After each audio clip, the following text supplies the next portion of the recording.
I want to welcome everyone to tonight's conversation with Florida Southern Women's Soccer.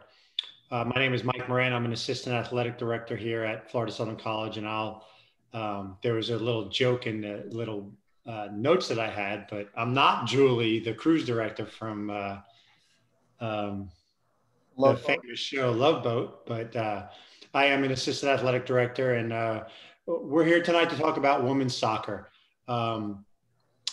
It's brought to you by Publix, is our sponsor tonight. Publix has been a long-time supporter of Florida Southern Athletics and was recently named to Newsweek's 2021 America's Best Customer Service list, ranking #1 in the supermarket industry. So thanks to Publix for all the continued support they give to Florida Southern College and Florida Southern Athletics. Tonight we're here just to talk about Florida Southern women's soccer. So please keep all your questions that you have related to the program. And these questions can be submitted through two ways, either our chat or the questions and answers at the bottom of our Zoom. And periodically throughout our presentation tonight, we'll get to your answers. So please hang tight. Al Green to my right, or this way, is in charge of the questions and answers. So, it may take a while to get to answers because he knows it may be coming later in the program. So please be patient and we'll get to your questions, especially if they're associated with the women's soccer program. I also want to talk about the Booster Club for Florida Southern women's soccer. It's the primary fundraising arm for the program. It helps provide scholarships and support for the women's soccer program. So if you have any questions, please, in the chat and the questions and answers, we can get you the links to it. It's extremely beneficial for these young ladies to help out their financial situations in the program. So, please be aware of that. I'd like to introduce a couple people. Chris Gonzalez, he's a technical support expert. He's the one with the Moxie in the background waving at the famous water dome. Al Green, I already mentioned, he'll be answering the questions and answering. And now it's time for the coaches. Paul Lawrence has been here since 2016. He had one other head coaching job at Knox, and he's now at Florida Southern as the head women's soccer coach. So thanks, Paul, for joining on tonight. Could you give a little bit of introduction to your assistant coach there? Yeah, just like to introduce my assistant coach, long-serving assistant coach, Ian Brophy, who is with me for, just over a year at Knox College. And we're fortunate enough to have the opportunity to bring Ian to Florida Southern College, where he's been my assistant coach now for 3 seasons. This would have been the 4th season, of course, but he's been with me for basically a 4 or 5 year span now. Great. Thank you very much, Paul. We'll get right to the questions. Paul, everybody wants to know a little bit about the coach. What brought you to Florida Southern College and the women's soccer program? Yeah, I was enjoying life and sort of cruising along in the Midwest at Knox College, and I think carving out a decent career for myself. But, ambitious as I was and am still, I spoke to my wife about seeking out an opportunity where it was going to be for the long haul, an opportunity that would sort of allow my family to grow in the community and really feel like it was a home for the long term. So we were looking for an opportunity. I was familiar with the conference and I spoke to Drew on the phone, and I knew that if I was given the opportunity to take the job, I was going to grab it with 2 hands, getting a chance to coach Division II, something I had done as an assistant back in Michigan prior to my role as a head coach. So when I got the job, it was a complete no-brainer to come into this conference and take over a program that I think had a lot of potential at the time. And with the new stadium and all the bits and pieces that came with the opportunity, I just felt like it was a good fit for me and my family, Mike. Great. I appreciate that, Paul. A question that I ask a lot of coaches in different Zooms we do is, how does one become interested in coaching? How did it fall into place for you? How did the pieces of the puzzle come into play? Yeah, I think if you speak to a lot of different coaches, they'll You know, they'll tell you maybe it was parents or a mentor. For me, it was a bit of an injury, an ACL tear, a series of injuries, and not really having the type of soccer career that I would have wanted for myself. I certainly don't think I've got the greatest pedigree of soccer background in terms of playing, but that really sort of inspired me to take on a different sort of role. I love the game, so I wanted to be involved in the game, and coaching fell kind of naturally because of an injury. I was always a player that I felt knew the game quite well and studied it. So getting a chance to work in England with my university through a knee injury, you know, volunteer positions, sort of learning the ropes a little bit. And then when I met my fiance at the time, and now we're married, Maria, I knew coming to the US would give me a chance to be a coach in a full-time capacity, in a full-time job. So I think it kind of fell naturally into a profession rather than just a love at that point from my early years in England. And that's really how it came about, really, for me. Interesting. You said something that is going to spark this next question. Being from England, what made you make the jump to the United States, for lack of better terms? I mean, was it an opportunity? Was it a passion? And to follow up on that, is soccer different in different parts of the world? Is it different in the UK or England than here in the United States at the collegiate level? Yeah, I speak to Ashley Holmes a lot about this. He's the current men's coach, of course, at Florida Southern. And me and Ashley talk about it all the time. If you remain in England, it's very difficult to get through the ladders and the opportunities that you would need to make it a full-time profession. Typically in England, you have to play at the professional level, and you have to have almost an incredible career to find yourself then in coaching positions, where I think in the US, we're looking for different cultures and different identities, different philosophies. A lot of English coaches will come over to the US through their playing careers. And I think that they have a passion for the game and a wealth of experience that can benefit some US players, whether that's male or females. And I think the enthusiasm and the excitement we have for the game and the real love of the game, Mike, rubs off, I believe, on the players that we surround ourselves with, that in terms of the British personalities that I've known to be very fond of here in the US. So I think it's natural that you see a lot of European coaches coming to the US, where the game is growing and there's good opportunities to carve out careers for yourself. Certainly, I think you should always be hiring the best person for the job, but I think a lot of British coaches coming over here do have good resumes and, you know, good skills to bring to the role. And normally they're good recruiters, because I think they love the game and they're willing to really sort of make it a career move rather than just a passion and a part-time. And really, Mike, the second part of your question to talk about the differences, I think me and Ian talk about this a lot. There's an athletic component. If we're looking at the female game, you know, I think the US women's national team will always be the most athletic team in the nation. In terms of skills, I think the Europeans bring probably a little bit more of a technical based game. They don't have the mobility that the Americans have, but I think the tactical awareness and the understanding for the game is very, very high.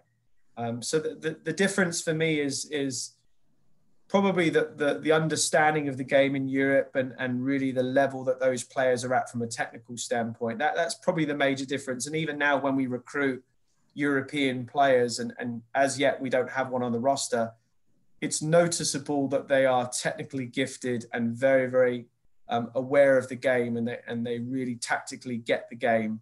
Where we get into debates is that we would prefer a very good athletic player that also we can develop their understanding through our coaching. So I think that's probably the biggest difference that we see quite regularly on the recruitment trails.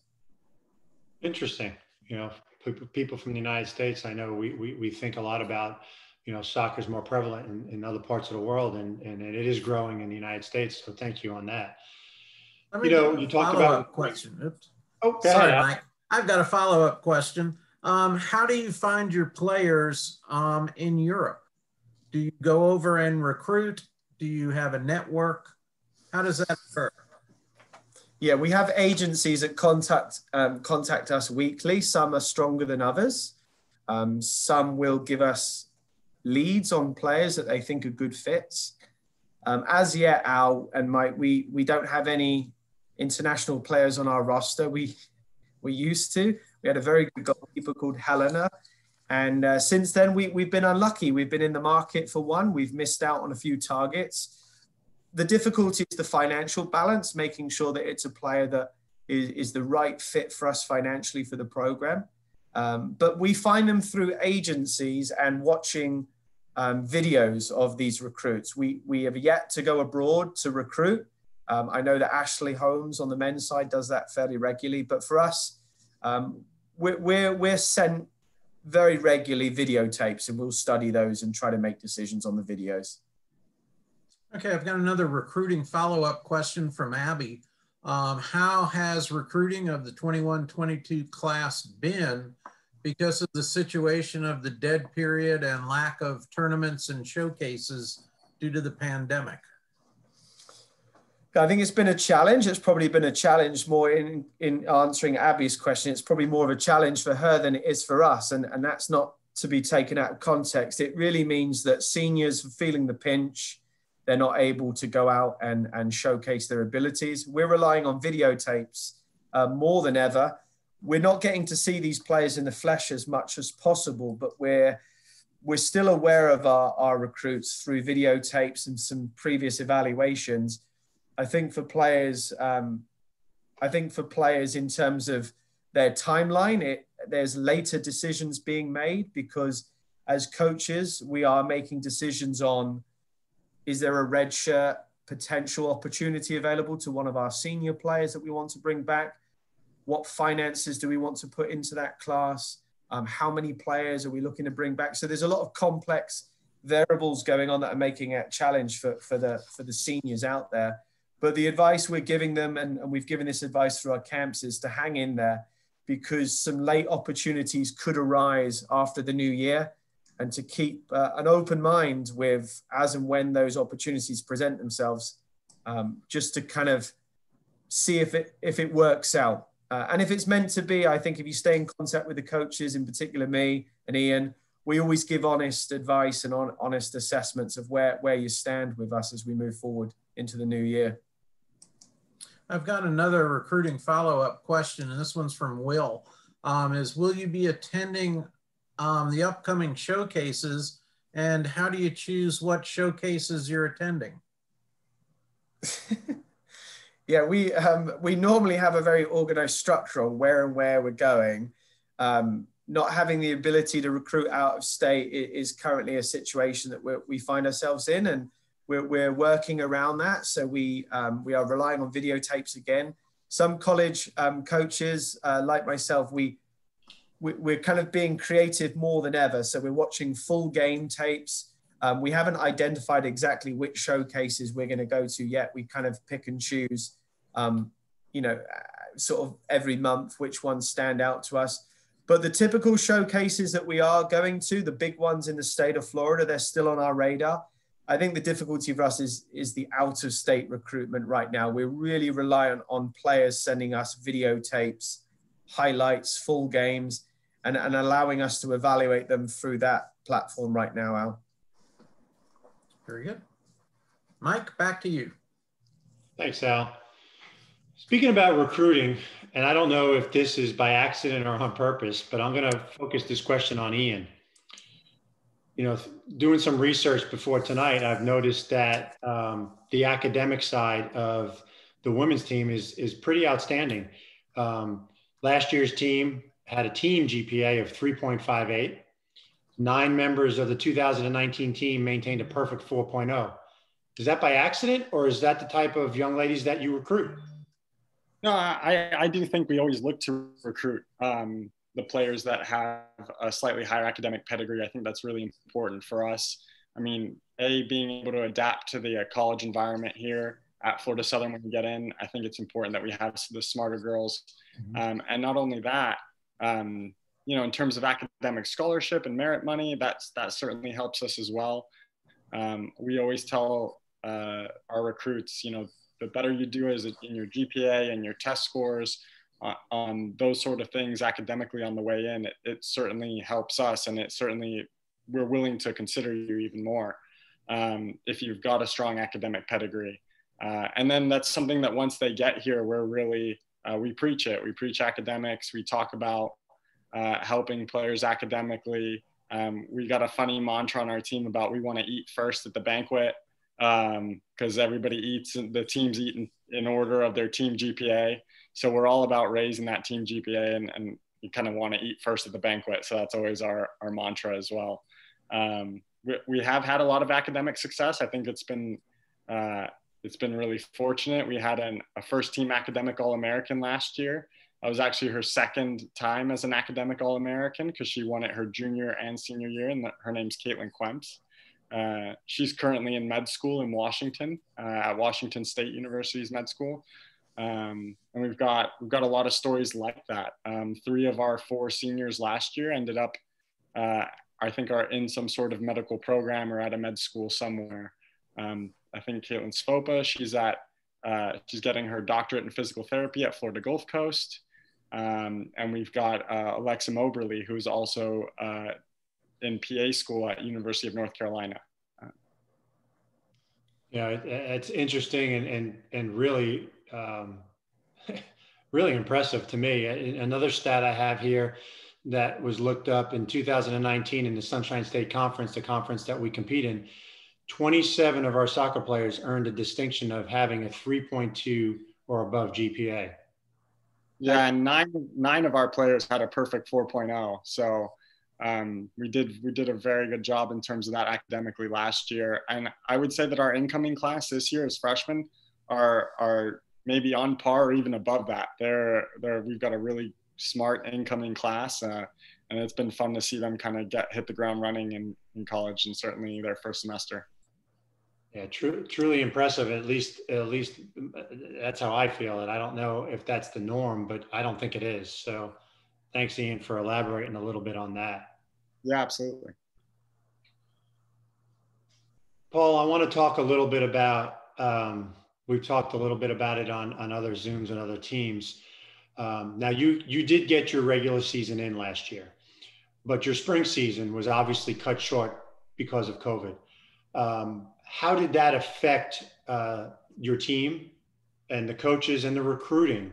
It's been a question that's come up multiple times. How does that affect a coach and a team when all of a sudden everything stops? Yeah, the difficulty we had was the 2019 season didn't quite go to plan. We had a series of injuries.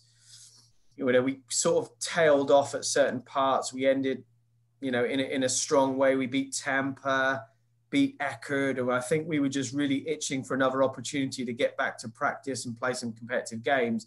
So it was a strange season. There were some highs and lows. Not having an opportunity to compete, which is what we're all built to do, by coming to play collegiate athletics, it was really hard for us to take, because we had some really good training sessions. We were sort of developing our identity in a different way. We wanted to play a little bit of a different style of soccer. And then it was sort of robbed of us, the opportunity to go out and prove everything we'd been training towards.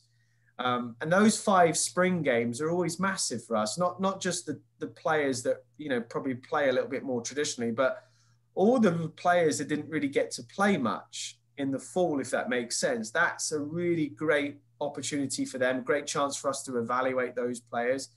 And it was really unfair that it was stolen from them. So we felt really, really hard in a couple of ways: the competitiveness of our program, developing that talent pool and evaluating those players, but also the players that had come back from injuries, that missed large portions of the season, or the goalkeepers that hadn't featured much over the course of the year. So there was a lot of emotion. Quite honestly, Mike, we felt so terrible for the spring sports and the winter sports. It was horrible to sort of watch the emotion of that. So, selfishly, we were disappointed, but we felt so terrible for the other sports teams that were in their competitive seasons. I think we went back home and we really sort of focused on just getting ready for what we thought would be the full season at that point. In terms of recruitment, yeah, I mean, that was a busy period for us. We'd done a bit of recruiting before, and really that's not that busy a period for us during that sort of lockdown period of COVID-19 where the outbreak really started to sort of get really busy.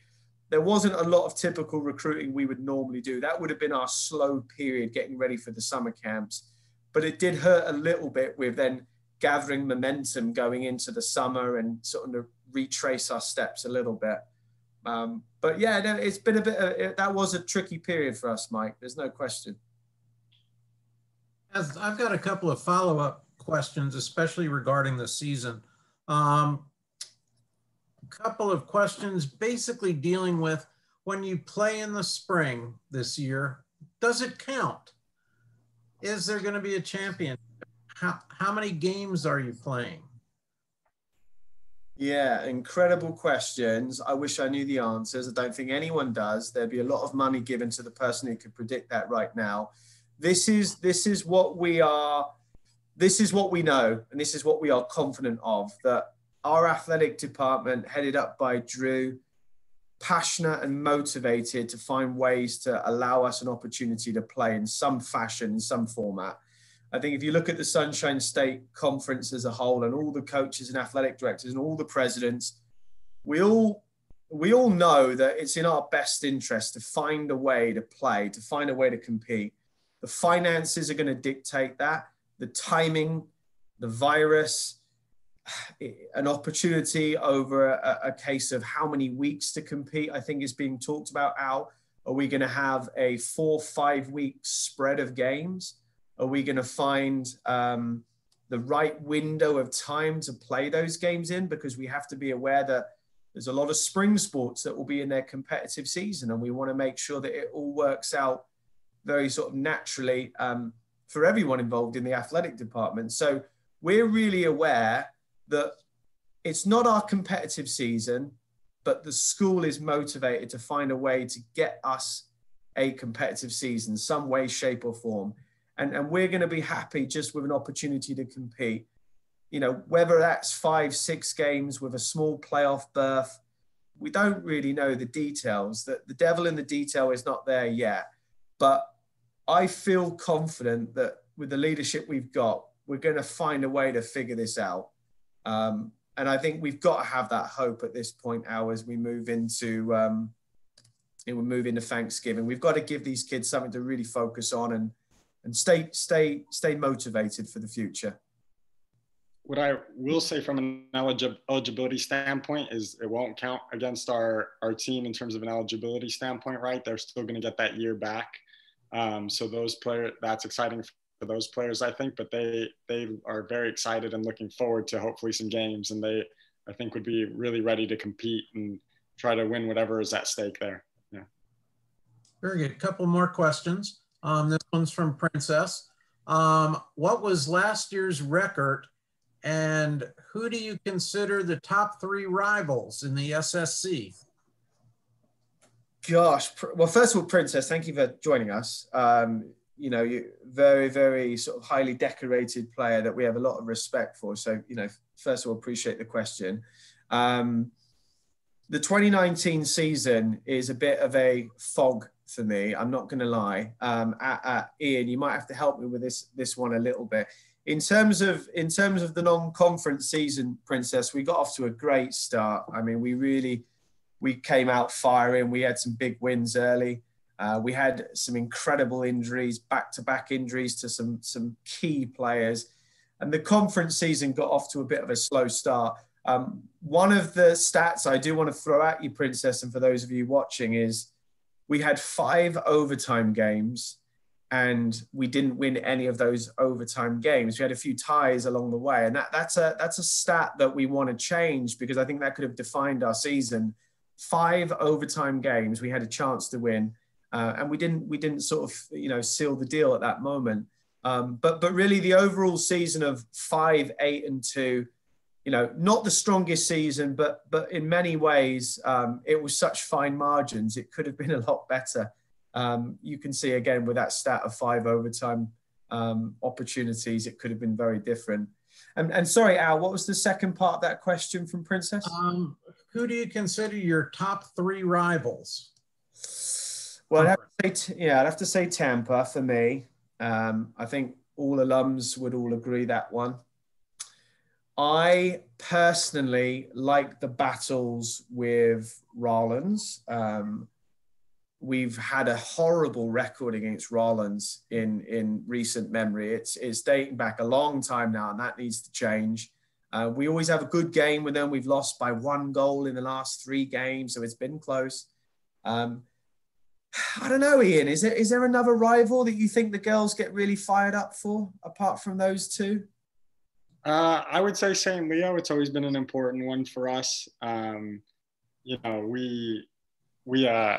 I feel like that set our season on in 2017 when we had a really great season, our first season here. That win certainly propelled us forward. We had an overtime win against St. Leo. And I always think the girls go into that game thinking, this is an important game for us. They're also local, only 45 minutes away.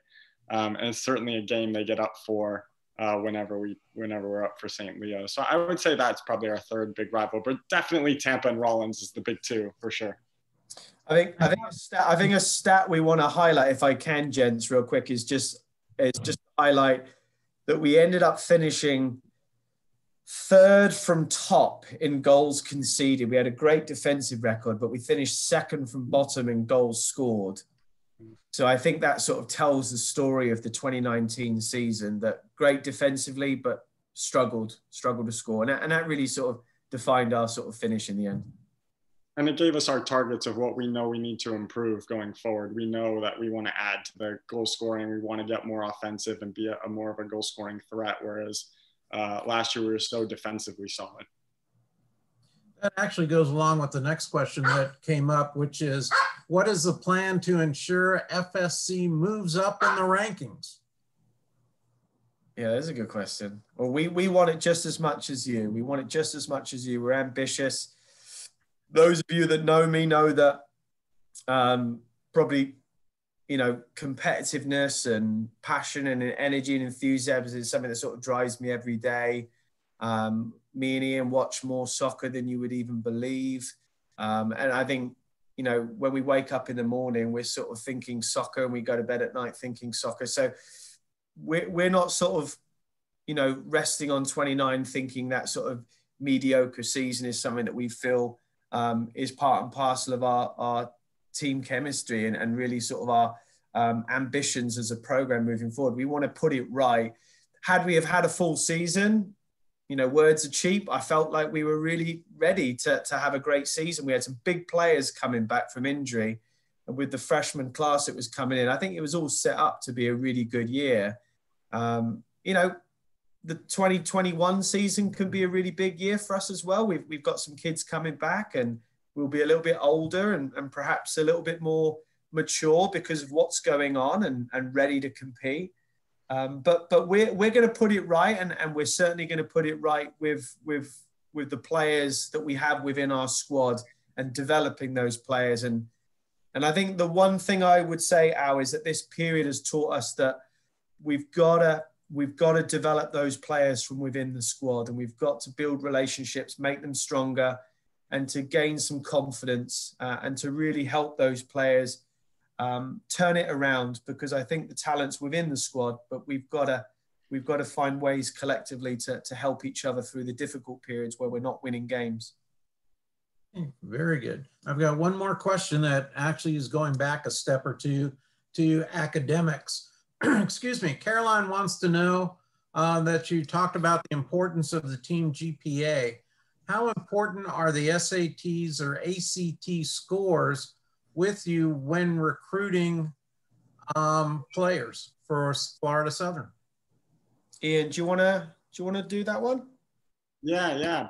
As I mentioned before, I think it's hugely important. Now, I don't think having a terrible score or having a lower score than maybe you wanted rules you out of being recruited by us or anything like that. But we certainly take it into account. It's certainly something important. We look at GPAs a lot. Test scores sometimes come along a little later in the recruiting process. So we're really big into what is your GPA and do you take school seriously? Because we know once you're here, you're going to have to balance a busy workload of academics and athletics. And I think we find that very important in that. It also helps, like I talked about earlier, Florida Southern gives out fantastic academic scholarships. And if you have a great test score and a great GPA, you're going to get a better academic scholarship, and that helps make the school more affordable. And that certainly makes recruits more attractive for us. As well as, knowing that you can handle the workload once you're in college and we don't have to worry about you as much academically. That those are all things that really attract recruits to us. Yeah. Very good. Mike, back to you, and we'll get to some of these other questions in just a little bit. Thanks, Al.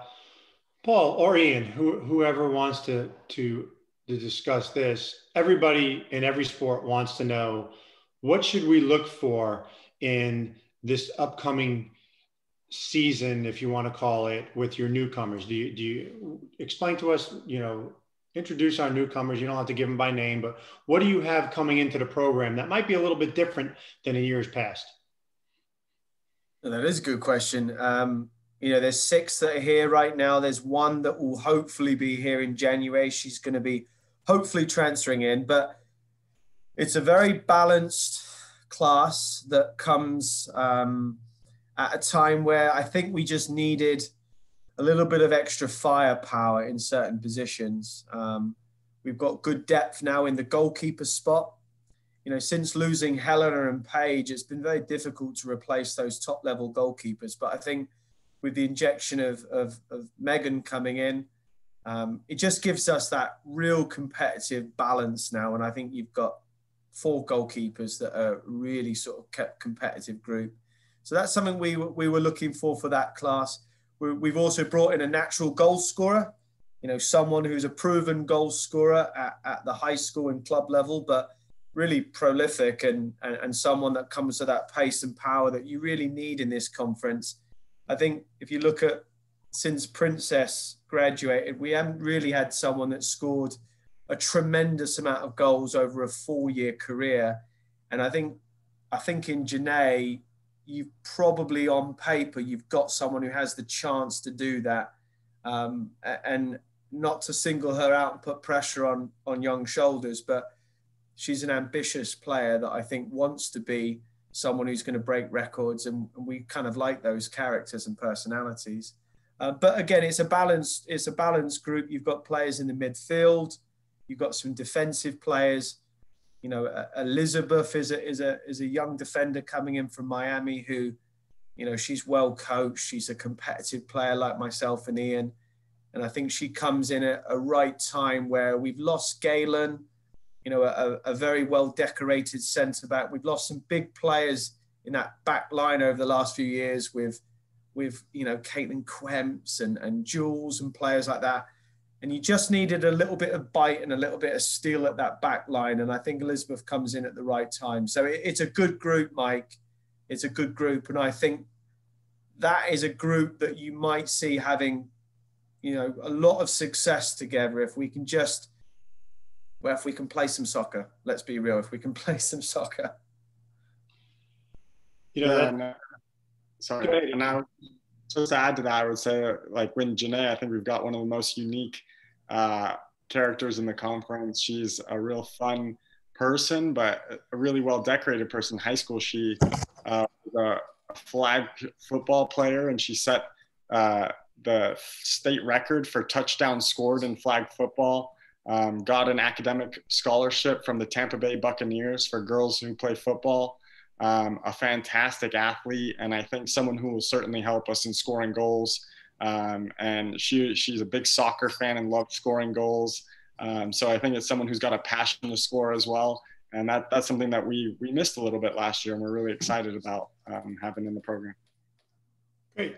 Sounds like a very unique young lady that has a lot of upside to her. With that being said, what does your spring season look like? What is your training going to be like? Currently, I know we've had some ups and downs. But what does your schedule look like currently for the ladies to practice? What do you think, Ian? Do you want to tackle that one from what we know and have been told so far? Yeah, I mean, our goal, as usual, in the spring, we always talk about our goal in the fall is to win, and in the spring, it's to develop. Now, obviously, this spring is going to be a little bit different because we might be competing. So we're going to want to win and develop, and I think that's what me and Paul have discussed. Is we want to do both at the same time. We want to go for the wins and win as much as we can this spring, but it's going to be about developing the current squad for that 2021 season as well. And we're hoping to increase practice hours. Getting to declare our competitive season in the spring is going to allow us to train a little more than we normally do most springs. And I think that's going to hopefully accelerate our development, accelerate our growth, and allow us to compete and be able to develop while we compete, really as the goal for us this spring. I think we'll get to hopefully train, 5 days a week, especially when we're in our competitive season, and we'll have a sprinkle of games hopefully mixed in there. And the goal for us will be to really improve the squad in preparation for each game, and use the games and the entire squad in the games to really develop an understanding with each other and how we play. And as Paul had said before, when the spring got kind of cut off last year, we were really anticipating, rolling out kind of a new style of play, experimenting with some new things. And I think getting to do that this spring is something that we'll really look forward to. But yeah, we're looking for some increased training and hopefully getting to train a lot more. That's our hope. Well, a kind of follow-up question from Alexis H, which is, how has training gone so far this fall with the restrictions and all that? Yeah, well, Alexis, it's certainly testing our skills as coaches, as well as it's testing our players' patience with us, because I mean, some of the sessions we've had to design, you wouldn't even write the script. I mean, it's been interesting, to say the least. We're stealing training sessions from creative people we know. We're watching a lot of videos. Everyone across the country, Alexis, is basically having to rewrite the book in training soccer when it comes to low numbers, what you can and can't do in small spaces, what you can do when you can't tackle someone. Listen, I think we've made the best of it. We've not had too many people moaning and groaning. We've kind of rolled up our sleeves and got on with it. We've certainly had a few setbacks and a few hurdles and a few moments that I think if you look back over time, you think, well, did we do this the right way? But we've always moved forward. We don't dwell on, a session that didn't go quite well, or, could we have done things differently? We're trying to kind of move forward and just to kind of enjoy training as much as we can, if that makes sense. We're well aware that there's a lot of people across America right now that are struggling, and we're fortunate. We're college soccer players. We represent an institution. We're very proud of that, and it's a privilege to be here. So every day we get a chance to be on the grass and run around, whether that's the best training session in the world or not. We've got to see that as a positive. Now, we want to compete. We want to train and get ready to compete. So, this will all be worth it, hopefully, if we can get out there and play some games as well. I have one more question from Mindy, and this is also going back a little bit. With all the unfortunate injuries of last year and the unknowns that are still unfolding due to COVID, what is your biggest challenge facing you at the moment and as you move forward? Biggest challenge moving forward? Gosh. Due to the injuries and COVID. Right, yeah. Well, recruitment's been something that, for me, me and Ian, we're so ruthless and aggressive when it comes to the recruitment. Our biggest fear was missing recruitment events and missing out on opportunities to deepen our recruitment pools and find top players for the future. But I think we've been very fortunate that we've been able to recruit early in terms of identification. And now it's about narrowing those pools and trying to compare and contrast. So I don't think we've missed a beat there. It would be nice to get out and watch more soccer and have a deeper recruitment pool. That was a fear of mine, that COVID would completely rip to shreds our recruitment. I don't feel that way right now. I certainly haven't hit the panic button. But I think obviously the longer this goes on, I do get a little bit more concerned about some decisions that we may or may need to make after the new year on some players. In terms of other things, Ian, can you think of other things that concern us a little bit moving forward? I mean, the one thing for me, based on the injuries and COVID that have kind of hit us, I would say is a little bit of the team chemistry building. We focused so much recently on individual training because of the restrictions and what we're allowed to do, and trying to better every player individually and focus on that. But we've not been able to really train as an entire team together.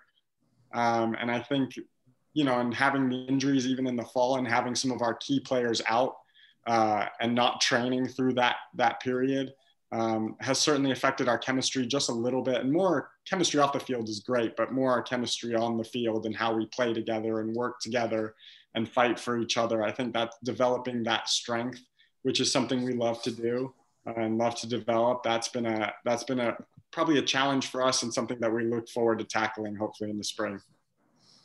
No, you're right. A question from Jill, follow-up question. And what she wants to know is, what are some of the small successes the team has celebrated lately? That is a good question. I think it follows on a little bit what Ian mentioned there, and it got me thinking. You know, we brought in a freshman class. We were excited to have that experience of developing those players and getting them to sort of buy into sort of what we believe in as a group. And we haven't really given them that opportunity. They're not very connected to the squad right now because we're not together as a group, and I'm sure that makes sense. Where there have been some success stories within that group of individuals, that freshman classes, there's a sort of unique bonds that's been built through this strange experience of not having many students on campus, and it's just them and some other athletes that they've been able to meet through different experiences. It's almost united them and galvanized them as a small little group in a sort of a strange way. They're getting a very weird opening freshman year semester. I've been very proud of them actually, sort of for making the best of it and sort of not leaving someone behind. And when someone's struggling, they're upset, there's a lack of confidence, or they're just homesick in general, you know, these freshmen, they've really looked after each other. And I think they're very close. You could argue, you know, at times, you know, a little bit closer than we probably expected. And I think that's probably the situation they're in, the situation they find themselves in. So the small gains for me has been watching that group sort of enjoy each other's company more and sort of look after one another through the situation, you know. And one thing that I think we celebrated pretty much recently was we are now able to train in 10-person pods and able to train together and share the ball with each other and work on certain passing combinations and things like that. And I know our girls were celebrating saying like, oh, this is soccer again. We're all together, working together. So that's been really exciting for them for sure. They love it. I do have a question from Abby, and this is a kind of a strategy question. What defensive formation does Florida Southern play on the back line? We know if she's a recruit where she wants to play. Ian, I'll let you tackle that. We play several formations. I'll get Ian to attack that one. I would say we change a lot. Probably the biggest challenge for our players is being tactically intelligent and being ready to switch. We change in games, we change from game to game. And it all depends on the situation in front of us. Defensively, specifically, where we've played with back fours, we played with back threes, we played with a back two in one game.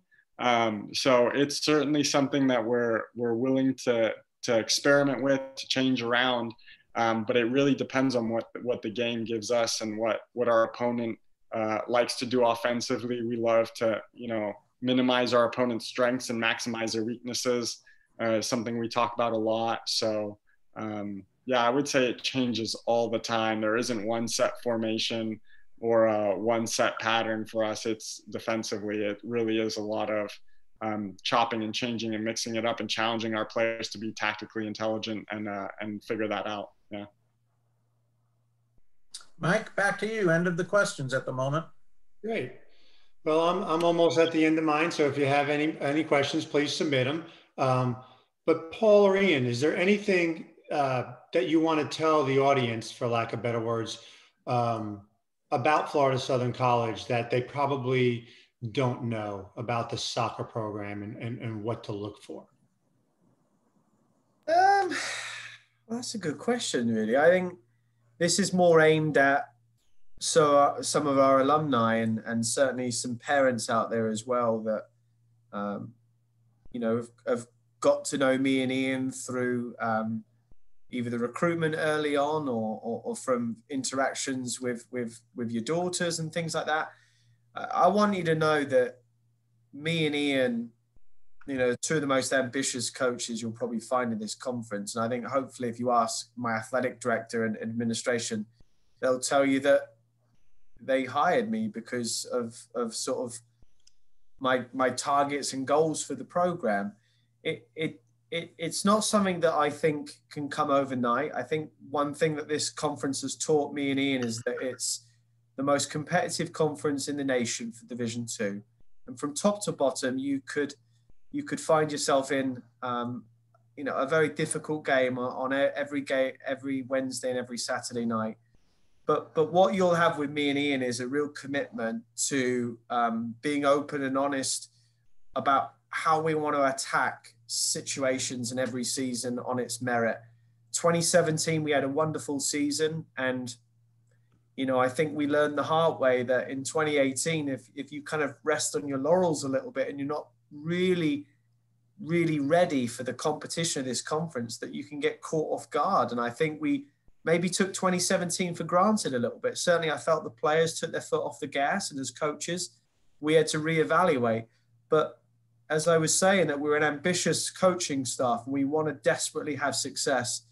We want to repeat some of the success that some of our alums have had under Ben. And we want to make sure that we bring back some more consistent success to the program long term. So you're going to get two guys that are dedicated to absolutely sort of changing the fortunes of our program. And for parents that are listening, we want you to know that, we're ambitious, and sometimes we make decisions on players that isn't always the easiest decision when it comes to playing a player over another player, but that we are trying to do it for the right reasons, and we have our feelings about why those decisions are made. And we want trust and respect from everyone that long term we're making decisions for the good of the program. It's always about the long term success of the program. Short term, of course, we want to win games of soccer, but if we can also look to have achievements that are consistent and we can make them long lasting, so that we're not just a team that does well one season, that we can back it up and we can have consistent success. And we just ask that people are patient with us and they allow us to build this program to what we want it to be, and that we're always fight to have success here. Paul, I think that's a great conclusion to this Zoom call, to talk about the development of young men and women. They're not only soccer players, but they're student athletes. We forget that sometimes, I think. And their main goal here is to graduate with a degree from Florida Southern College. So I think that's a great way to conclude. I do want to talk a little bit about the alumni again, and how much the alumni mean to the college and the program as leaders and role models for the newer student athletes to discuss and talk about and just show them the way. And it's not always about money, and everybody thinks it's about money, but it's really not. To get these young ladies and men back to alumni weekends to explain and tell stories and show how they fell down and got back up and left here with a degree from Florida Southern College, one of the best colleges in the Southeast United States, is something to be proud of. So, Al, do you have anything else before I conclude? Yes, I've got one last question, which is a very good question. Coaches, you talked about, because you can't get out and recruit, to send in videos and various film.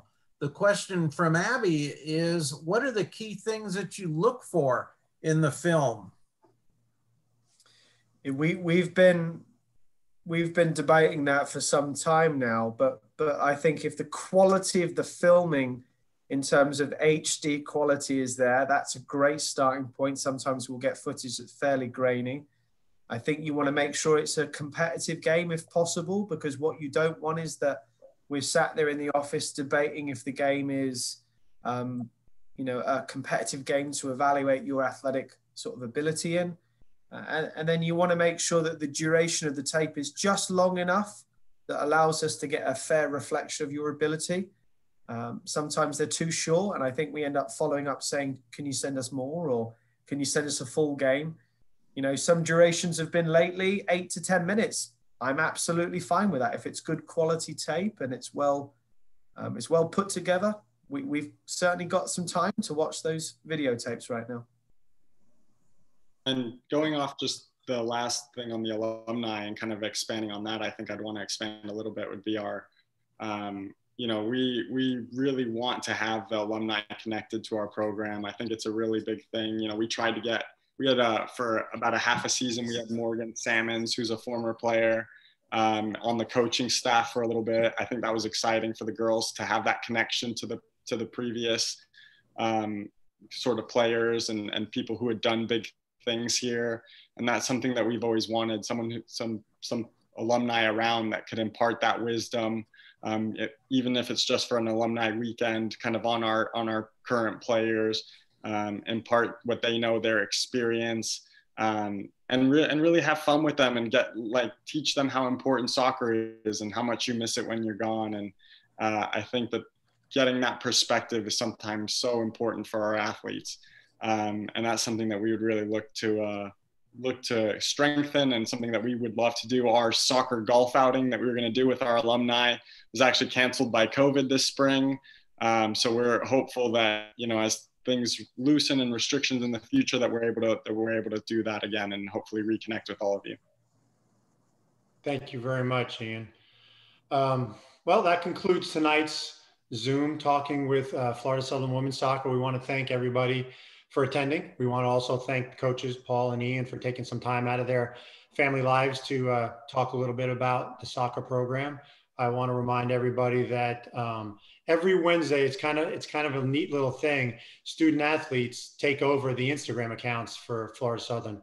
And if you go to Florida Southern and then FSC _mocks on Instagram, you get to see a couple athletes take over the Instagram. So it's fun to interact and to see, young student athletes and their thoughts. And it's not just the adults taking, putting out the post for it. So it's kind of unique. So if you go to the FSC _mocks, it's kind of fun to watch how the day progresses with them. Also want to thank Publix again. Publix has been an unbelievable sponsor, not only of Florida Southern Athletics, but of Florida Southern College. So we want to thank Publix for the continued support of our programs. Without them, we couldn't be where we are. Let's be honest.